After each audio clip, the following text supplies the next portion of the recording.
Hi hello അസ്സലാമു അലൈക്കും നമസ്കാരം. എന്തൊക്കെയാണ് വിശേഷങ്ങൾ? എല്ലാവരും സുഖമായിട്ടിരിക്കാമെന്ന് വിചാരിക്കുന്നു. ഞാനിന്നിവിടെ മാക്രോണി വെച്ചിട്ടുള്ള ഒരു റെസിപ്പി ആയിട്ടാണ് വന്നിട്ടുള്ളത്. മാക്രോണി പോള, മാക്രോണി കേക്ക് എന്നൊക്കെ നമുക്കിതിന് പേര് പറയാം. അതിനായിട്ട് ഞാൻ ആദ്യം ഇവിടെ മാക്രോണി ഒന്ന് വേവിച്ചെടുക്കുകയാണ്. വെള്ളം തിളപ്പിക്കാൻ വേണ്ടി വെച്ചിട്ടുണ്ട്. ഇതിലേക്ക് 1 ടേബിൾ സ്പൂൺ ഓയിലും ആവശ്യത്തിനുള്ള ഉപ്പും ചേർത്തിരുന്നു. വെള്ളം തിളയ്ക്കുന്ന സമയത്ത് അതിലേക്ക് 1 കപ്പ് മാക്രോണി ചേർത്ത് കൊടുക്കാം. പാക്കറ്റിലുള്ള ഇൻസ്ട്രക്ഷൻ അനുസരിച്ചിട്ട് വേവിച്ചെടുക്കാം. ഇവിടെ ഞാനൊരു 10 മിനിറ്റോളം ഇത് കുക്ക് ചെയ്യാൻ വേണ്ടി വെച്ചിരുന്നു. അതിനുശേഷം ഇതൊരു സ്ട്രെയിനറിലേക്ക് ഇട്ടിട്ട് വെള്ളം കളയാം. എന്നിട്ട് തണുത്ത വെള്ളം ഒഴിച്ചിട്ട് ഒന്ന് മാറ്റി വയ്ക്കാം.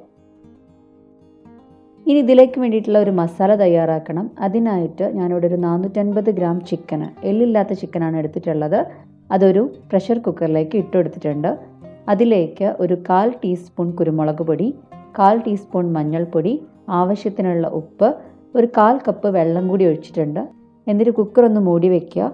ഹൈ ഫ്ലെയിമിൽ 1 വിസിൽ വന്നു കഴിഞ്ഞാൽ ഫ്ലെയിം ഓഫ് ചെയ്യുക. 1 വിസിൽ വന്ന സമയത്ത് ഫ്ലെയിം ഓഫ് ചെയ്തിരുന്നു.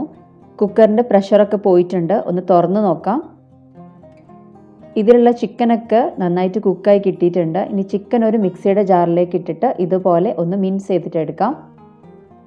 ഞാനിവിടെ ഒരു 3 ഉള്ളി എടുത്തിട്ടുണ്ട്. ഇത് ചെറുതായിട്ടൊന്ന് അരിഞ്ഞു വെക്കാം. 1 ഇഞ്ച് വലുപ്പത്തിലുള്ള ഇഞ്ചി എടുത്തിട്ടുണ്ട്. 2 പച്ചമുളക് എടുത്തിട്ടുണ്ട്. അത് പൊടിയായിട്ട് അരിഞ്ഞു വെക്കുക. 2 തണ്ട് കറിവേപ്പില എടുത്തിട്ടുണ്ട്. ഞാനിവിടെ ഒരു പാൻ അടുപ്പത്ത് വെച്ചിട്ടുണ്ട്. പാൻ ചൂടാകുന്ന സമയത്ത് അതിലേക്ക് 2 ടേബിൾ സ്പൂൺ ഓയിൽ ചേർത്ത് കൊടുക്കാം. നിങ്ങൾക്ക് ഇഷ്ടമുള്ള ഏത് വെജിറ്റബിൾ ഓയിൽ വേണമെങ്കിലും ചേർത്ത് കൊടുക്കാം. ഇതിലേക്ക് ചെറുതായിട്ട് അരിഞ്ഞു വെച്ചിട്ടുള്ള ഉള്ളി ചേർത്ത് കൊടുക്കാം. ഉള്ളി പെട്ടെന്ന് വഴന്ന് കിട്ടാനായിട്ട് അല്പം ഉപ്പ് ചേർത്ത് കൊടുക്കുന്നുണ്ട്. എന്നിട്ട് നന്നായിട്ടൊന്ന് വഴറ്റിയെടുക്കാം. ഉള്ളി വഴന്ന് കഴിയുമ്പം അതിലേക്ക് കറിവേപ്പില ചെറുതായിട്ട് അരിഞ്ഞത്, പച്ചമുളക് പൊടിയായിട്ട് അരിഞ്ഞതും ചേർത്ത് കൊടുക്കാം. എന്നിട്ട് നന്നായിട്ടൊന്ന് വഴറ്റിയെടുക്കാം. ഞാനിവിടെ ഇഞ്ചി ഗ്രേറ്റ് ചെയ്തിട്ടാണ് ചേർത്ത് കൊടുക്കുന്നത്. നിങ്ങൾക്ക് ഇഞ്ചിയുടെ പേസ്റ്റ് ഉണ്ടെങ്കിൽ അത് ചേർത്ത് കൊടുക്കാം. അല്ലെങ്കിൽ ഇഞ്ചി പൊടിയായിട്ട് അരിഞ്ഞു കൊടുത്താലും മതി. എന്നിട്ട് ഇഞ്ചിയുടെ പച്ചമണം മാറുന്നത് വരെ നന്നായിട്ടൊന്ന് വഴറ്റി കൊടുക്കാം. ഇതിലേക്ക് 1/2 ടീസ്പൂൺ മഞ്ഞൾപ്പൊടി ചേർത്ത് കൊടുക്കാം. എന്നിട്ട് നന്നായിട്ടൊന്ന് മിക്സ് ചെയ്തെടുക്കാം.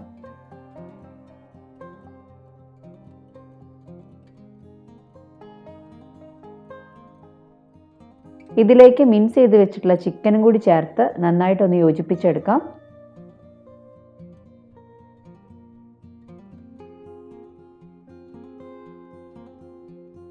ഒരു 1/4 ടീസ്പൂൺ ഗരം മസാലപ്പൊടി, 1/4 ടീസ്പൂൺ പെരിഞ്ജീരകത്തിൻ്റെ പൊടിയും കൂടി ചേർക്കാം. നന്നായിട്ടൊന്ന് മിക്സ് ചെയ്യാം.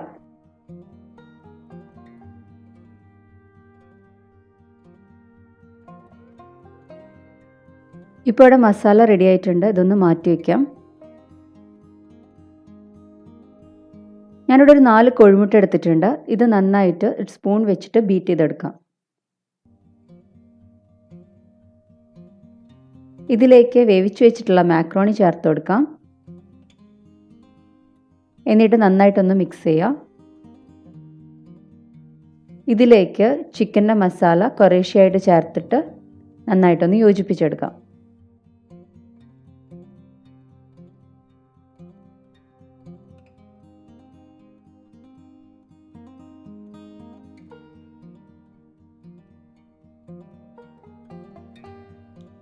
ഇപ്പോൾ ഇതെല്ലാം നന്നായിട്ട് യോജിപ്പിച്ചെടുത്തിട്ടുണ്ട്. ഞാനിവിടെ ഒരു 3 കോഴിമുട്ട എടുത്തിട്ടുണ്ട്. അതിലേക്ക് ഒരു 1/4 ടീസ്പൂൺ കുരുമുളക് പൊടിയും ആവശ്യത്തിനുള്ള ഉപ്പും കൂടി ചേർത്ത് ഒന്ന് മിക്സ് ചെയ്തെടുക്കാം.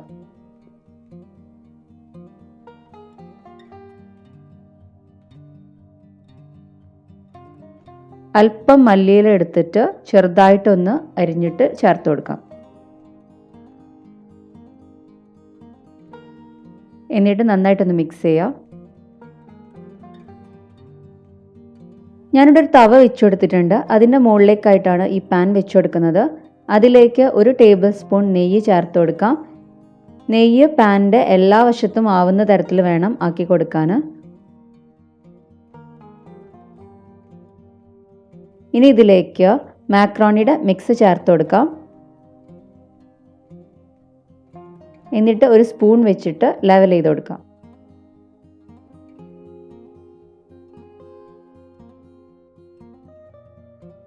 ഇതിൻ്റെ മുകളിലേക്കായിട്ട് കോഴിമുട്ടയുടെ മിക്സ് ചേർത്ത് കൊടുക്കാം. ക്യാപ്സിക്കം ഇതുപോലെ വട്ടത്തിൽ അരിഞ്ഞത് വെച്ച് കൊടുക്കാം. ഇത് ഓപ്ഷണലാണ്, ഉണ്ടെങ്കിൽ വെച്ച് കൊടുത്താൽ മതി. ഇനി പാൻ ഒന്ന് മൂടി വയ്ക്കുക. എന്നിട്ട് ചെറിയ തീയിലിട്ടിട്ട് ഒരു 40 to 45 മിനിറ്റ്സ് കുക്ക് ചെയ്തെടുക്കാം. ഇപ്പോൾ ഇതൊരു 40 to 45 മിനിറ്റ്സ് ഒക്കെ ആയിട്ടുണ്ട്. നമുക്കൊന്ന് തുറന്ന് നോക്കാം. പോളയൊക്കെ നന്നായിട്ട് കുക്കായി കിട്ടിയിട്ടുണ്ട്. ഒരു കത്തി വെച്ചിട്ട് ഇതിൻ്റെ ചുറ്റും ഒന്ന് സെപ്പറേറ്റ് ചെയ്ത് കൊടുക്കുക. എന്നാൽ ഡീമോൾഡ് ചെയ്യാൻ എളുപ്പമായിരിക്കും. ഞാനിവിടെ ഒരു പാൻ എടുത്തിട്ടുണ്ട്. അതിലേക്ക് നെയ്യ് തടവി വെക്കുകയാണ്. ഇനി ഇതിലേക്ക് വേവിച്ച് വെച്ചിട്ടുള്ള പോള ഇട്ട് കൊടുക്കാം. എന്നിട്ട് 4 to 5 മിനിറ്റ്സ് ചെറിയ തീയിലിട്ടിട്ട് ഒന്ന് വേവിച്ചെടുക്കാം. ഇപ്പോൾ അവിടെ പോള റെഡി ആയിട്ടുണ്ട്. നമുക്കിതൊരു പ്ലേറ്റിലേക്ക് മാറ്റാം. ഇനി നമുക്ക് ഇഷ്ടമുള്ള ഷേപ്പിൽ ഇത് കട്ട് ചെയ്തിട്ട് സെർവ് ചെയ്യാം.